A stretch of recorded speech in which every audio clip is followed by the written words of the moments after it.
কার্তিক পুজো। আমার শহর চুঁচুড়ার পাশাপাশি কিন্তু বাঁশবেড়িয়াতেও ভালো কার্তিক পুজো হয়। ভালো মানে খুবই ভালো। এর আগে আমি কখনোই বাঁশবেড়িয়ায় কার্তিক পুজো দেখিনি। এই বছর প্রথম বছর।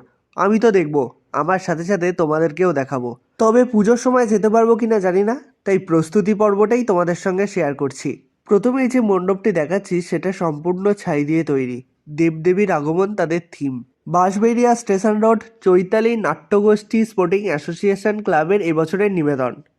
শিব পার্বতী পুজো। সেই প্রতিমাও সম্পূর্ণ ছাই দিয়ে তৈরি। ও এখানেই বলি, বাঁশবেড়িয়ার কার্তিক পুজো মানেই শুধু কার্তিক পুজো সেটা কিন্তু নয়।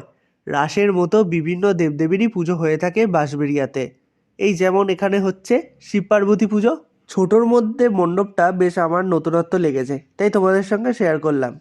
এরপরে বিভিন্ন রকম মণ্ডপ দেখাবো, তার জন্য আমাকে ফলো করে পাশে থেকো। আর হ্যাঁ, এই ভিডিওটা ভালো লাগলে লাইক করো, কমেন্ট করো আর শেয়ার করো। তাহলে চলো দেখা হচ্ছে পরের মণ্ডপে। চলো তোমাদের বাঁশবেড়িয়ার আরও একটা মণ্ডপ দেখাই।